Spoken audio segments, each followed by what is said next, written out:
Welcome to the Academy of Esports with James O'Hagan. He's on fire. Boom shakalaka. Welcome to the Academy of Esports podcast. I'm your host, James O'Hagan, and this week I have Andrew Czysz. He is the Shoutcaster for the Horlick Rebels and the Wisconsin High School Esports Association. Andrew, thank you for being a guest on the Academy of Esports podcast today. Thank you for having me. Andrew, you are only the second scholar gamer that I've had on the podcast. The other student, George Walker, who's a student up at Milwaukee. But the reason why I was so interested in having you today is because you are you're making quite a reputation for yourself as a top shoutcaster already in the high school phases.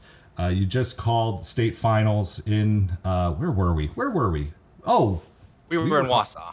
Wausau, thank you. Yes, we were all the way up in Wausau, northern part of Wisconsin, and that was a heck of a day where you called the Rocket League finals for the state. You actually called several matches leading up to finals, and we're going to talk to you about what that experience has meant to you. But before we do, I always lead in with some questions for my guests, and I have a set of questions, and here we go. This is going to help the audience to get to know you a little better as a student and as a shoutcaster. So, first question, what is that game, and it doesn't have to be a video game, that stands out as having been important to you at some point in your life? Why is that experience meaningful? So the game would be Mario Kart Wii for sure. So I play this game with my family every night at 6:30 pretty much. Or, a little around that time. Every night you guys play? Yeah, pretty much every night, yeah. Now, is this a game where, because we all know Mario Kart, right. Again, you could do 2-on-2, you could drive by yourself, 4-on-4, or have multiple people. How many people in your family? Me, my brother, and my mom. So 3 people. Okay. So of the three of you then, who is the best driver of the three? Like in the game or? Yeah, in the game. No. Oh, me. Oh, me. It's you. Now, yeah. How did you get your mother involved in playing the game with you guys? I guess just when we got the Wii, she was hooked with it. We had Wii Sports too, and she really liked that. And we kind of branched into Mario Kart too, because we got that with the Wii as well. And she liked that too. So. And I can imagine that having your mother as part of the gaming has maybe made some of your experiences coming into esports and being a shoutcaster. Has that helped make your transition into being again a top shoutcaster in the state of Wisconsin? Has that helped at all, having her included in the games that you follow and play? Yeah, it does for sure. Okay. It's important that we have parents who are so supportive in this space, and I hear to me it's fantastic to hear that your mother is playing these games with you. Right, because it's such a new space and not many parents are, used to this. Well, why do you think that is? I mean, look, Andrew, I'm going to be 47 here in August. I grew up playing video games. Do you know if your mom even grew up playing video games? Was she a gamer when she was a kid? Yeah, she was. Okay. All right, That makes me feel a little better. All right. Has she introduced you into any of the games that she really loves? I would probably say maybe a couple of the old NES games. Can't remember them because, obviously youngster over here, but she's definitely introduced me to some good stuff. I've played Legend of Zelda for the first time during the start of the pandemic. I had never played the Legend of Zelda. I put the whole thing on Twitch. I don't care if nobody watched it, but it was my first time playing it. And boy, fast game to play it when you compare it to like a Final Fantasy VII or an Elden Ring or something like that. But it was a lot of fun. Now for me to do, because I didn't grow up with those things in my house, I had to go to an arcade. Second question. Maybe it's totally eccentric or maybe it's quite traditional, but what is your superpower? That is that thing that you do better than most people, or what do you wish you could do? So for me, my superpower is adaptability. You said adaptability? Yes, adaptability. Yep. All right. And how does that, how do you see yourself as being so adaptable? So I come from kind of a troubled past, So my two brothers, they're autistic. One's nonverbal. One is verbal. Sorry, fumbling on my words here. No, you're good. He is a cancer survivor, but he's got the mindset of a child, So it's kind of hard to, take care of both of them. And the other brother who's nonverbal has had seizures for like the past 2 years, so that's been tough too. So my ability to adapt to these situations and still do well in school and even become a top shoutcaster like you said. So that's what makes me adaptable. And for those who might be, Andrew just led on a little bit that he's a high level student. He is. In fact, we had to hold off on this conversation until the school year was over because there was AP finals, there was finals, and he was in it. Andrew was like, I got to get these things done, and that's something I know that when we talk about being a scholar gamer, that not just a regular gamer, but doing it for school, that it is so important to have. That realization that there's things that have to get done, and school has been at the forefront for you. In fact, I even talked to your counselor, Miss Moreno, recently, and she was just talking about you. She stopped me and said, "Oh, have you seen Andrew's?" I'm like, "Yes, I've seen Andrew's article. Of course, I've seen Andrew's article." And I'll post a link to the article in the show notes here today. But Andrew also. When this article, and I don't know, I'll try to time this podcast release. Maybe I won't release it Sunday night, but I want to try to time it as well because you're going to have an article in the Milwaukee Journal Sentinel, which is one of the largest papers in the United States with a huge network. So that is fantastic as well. But Andrew, as somebody myself who grew up in a family with two grandparents who both had severe strokes where they were debilitated, I really appreciate that you being so open about being adaptable to your brothers as well too. And I appreciate that you include them in games and things like that as well. All right, well, here, let's go on to the next question. Name one song. I know you're ready for this one. Name one song. Name that one song. Whenever it hits your speakers, you are going to sing along to it. Reach for the Stars from Sonic Colors. That song is forever stuck in my head. Is that something like if you had a soundtrack to your life, that would be like the theme as you're going through? I think everybody has a soundtrack in their lives, in their minds. Like for me, I constantly have the opening bass line to the song Rapper's Delight. I don't know why, but like Rapper's Delight is the song that I do. So for you, it is... Say again, it was what? I'm sorry. I Reach for the Stars. Reach for the Stars. I was going to say Sonic for the Stars, and I knew that wasn't right. So, Reach for the Stars. Yeah, it comes from a pretty underrated Sonic game, in my opinion. Sonic Colors. Well, and I know that they just canned the new Sonic game for a bit, or at least the open world game, I believe. Yeah, the Frontiers game, yeah. Yeah, I love the idea of it. I mean, the characters, the Sonic characters are so transcendent. I mean... When we talk about esports and gaming, there's common languages that we speak. Sonic the Hedgehog being one of them. That if I said to you Sonic the Hedgehog, you know what I'm talking about, right? Yep. And if you said to me, I don't know, give me a game. Give me a game that you think I would know who a character is right away. Probably Mario. Yeah, well, I mean, I could just say Mario Brothers. Yeah, and I can go through Mario, Luigi, and Princess Peach, and Toadstool. I mean, I can do the whole thing. So, we go. Yeah. All right.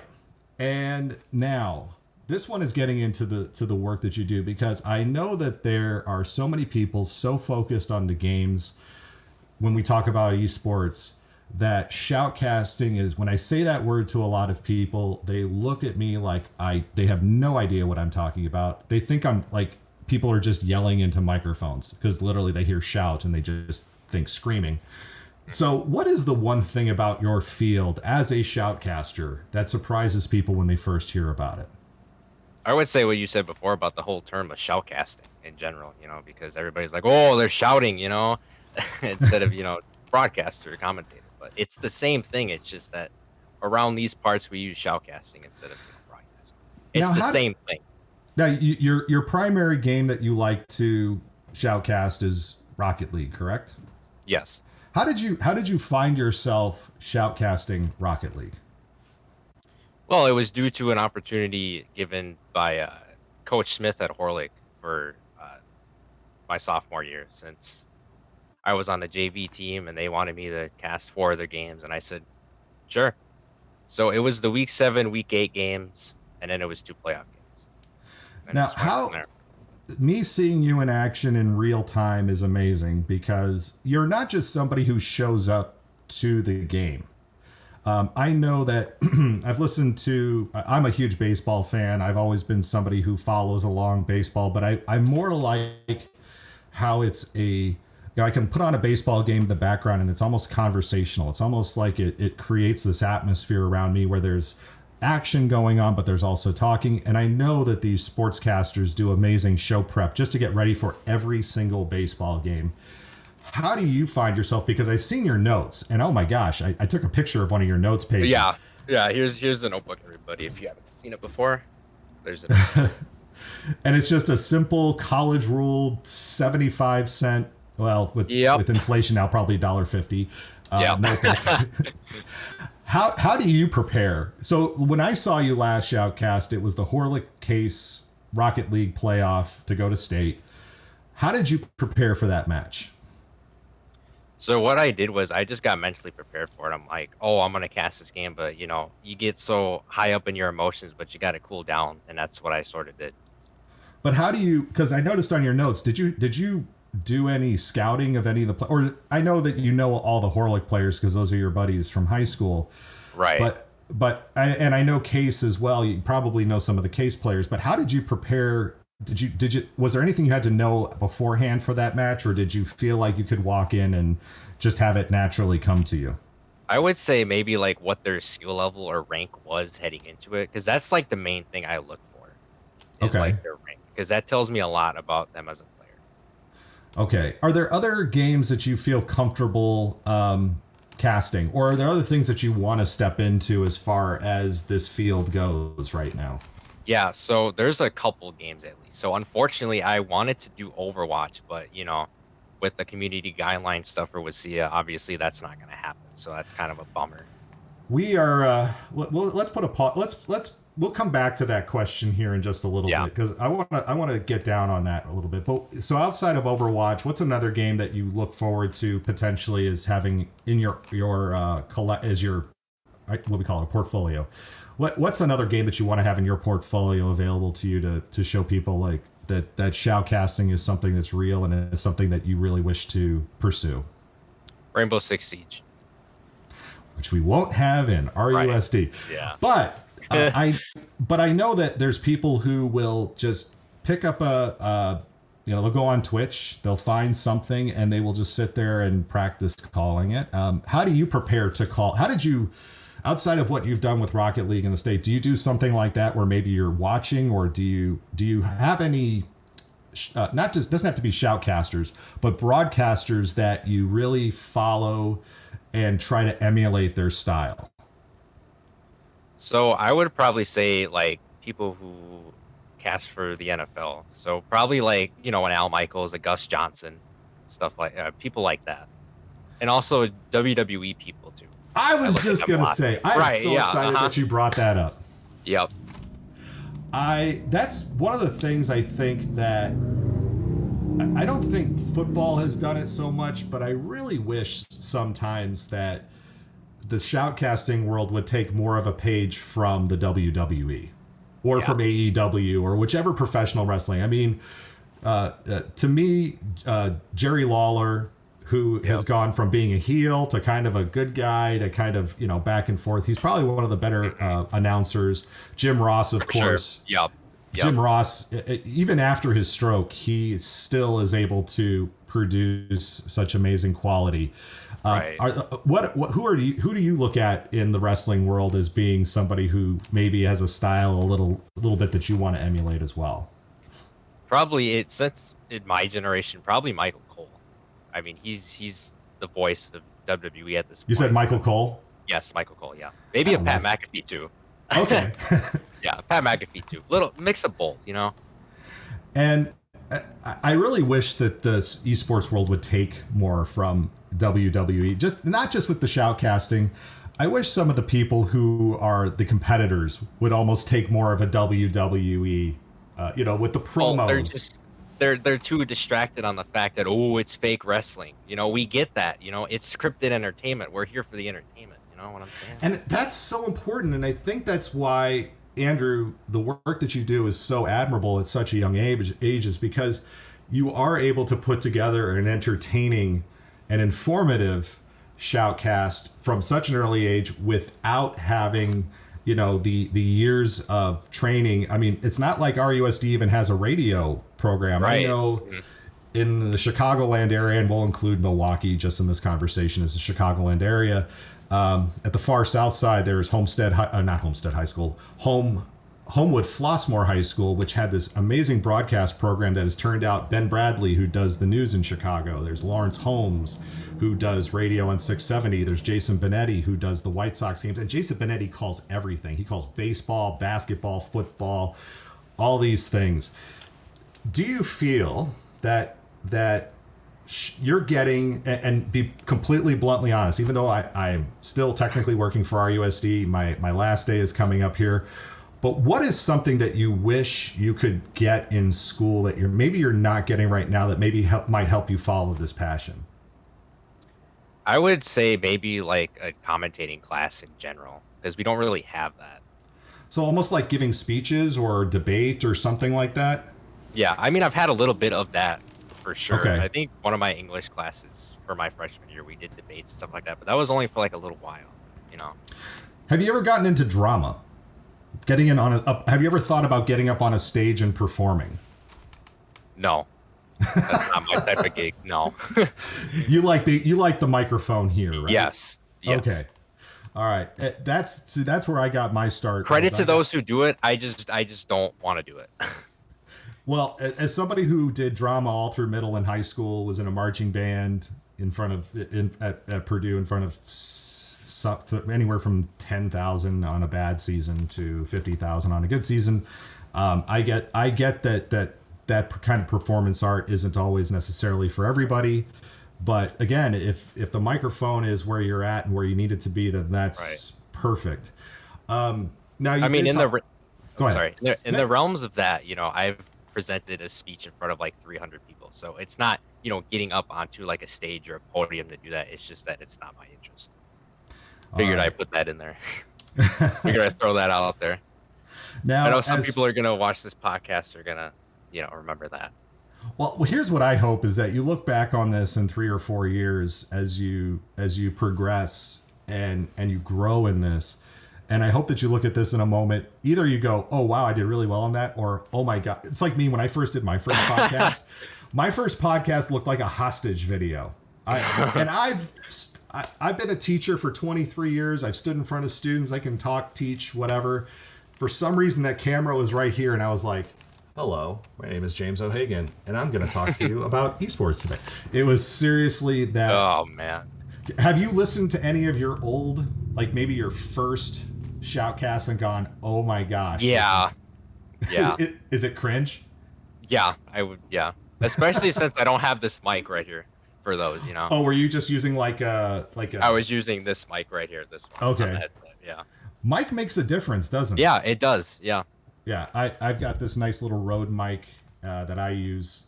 It's a, look, when you get a little older, $400. Hey, yeah. But how is your now again, your passion has been through this. How has your family helped support you in this? They've helped support me with like being with me 100% throughout the whole journey. And now that I know that you'd done a shoutcast for the state and you used the Carthage College shoutcasting room, and you actually worked with one of the college shoutcasters. What do you hope to do as your next step? You're coming up on your senior year. I'm sure Miss Moreno and your mom is asking you what's next. Right. Where have you thought about going in the future? Carthage for college. It just took that one time going in before, right? Yep. I know that Kevin Palmer, who is the head coach at Carthage, director of esports at Carthage, is very interested in tapping into the RUSD community. And I know when he saw you, he was very interested about bringing you in. What, if I may ask, and this could be a silly answer or it could be a very serious one. What about that experience at that day when we were on the Carthage campus was the thing that you took away from remembering the most? I would say just their studio room in general. Like the screens were so big, there was so much going on in that room. It was crazy. See, that's the answer. That's the nice, politically safe answer. Here's what I thought your answer was going to be, because I heard this from so many people, of the people who showed up that day. Oh my gosh, they gave us all this free food. You mean we can eat all of this? You guys had the cafeteria, and all you wanted to do was just be together in the cafeteria. What I loved about that, though, was it wasn't just Horlick kids and Case kids sitting apart. It felt like you guys were together. Has that also helped, having teams that play together and work together in this kind of mindset through esports? For sure, definitely, yep.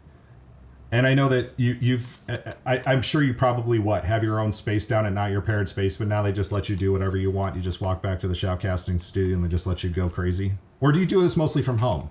I do it mostly from home. Okay. Yep. Well, I had to get necessities to do that, but yes.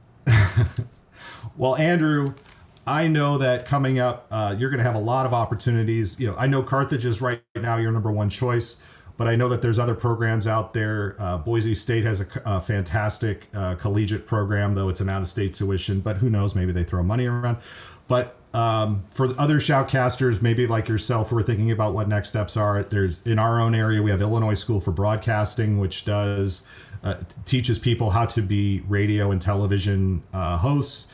There's a lot of opportunity out there. Has esports helped you find what you want to do later on after high school? Yes, it has. And in sports journalism and broadcasting is your dream, right? Yes. And maybe a lot of people don't know this. Who is that? There's this team up north. I've heard I think it's called Green Bay Packers. I don't know. I don't know. They got some guy named Aaron Rodgers. Yeah, I don't know. Well, I know there's a team called the Bears, but I don't want to talk about them. But let me ask you this. There's a team in Seattle too, Except the quarterback left. You got to interview a former Green Bay Packer great. Yes. Also a former Seattle Seahawk. And Seahawk. So, and former rugby player as well too. Amon Green. Tell me how did that come about? Because I know you have a coach also, not just Mr. Smith, but you have another coach as well who has really helped to make that connection for you, hasn't it? Yes. So the other coach's name is Michael Lawler. He's the coach for the Smite team at Horlick. So how I was able to do the Amon Green interview was through a Google Doc. So Lawler hit me up and he's like, "Hey, do you want to do this interview with Amon Green?" I'm like, "Sure." So it was a Google Doc. I had to create 10 questions. Now wait, before we get into the process, you have to understand, Mr. Lawler is also a esports journalist. Yes, forgot to mention that. He's the editor-in-chief at Esports. And he's kind of been mentoring you through all this for a while, hasn't he? Okay. Yes. All right. So you put together your 10 questions for Amon. Yep.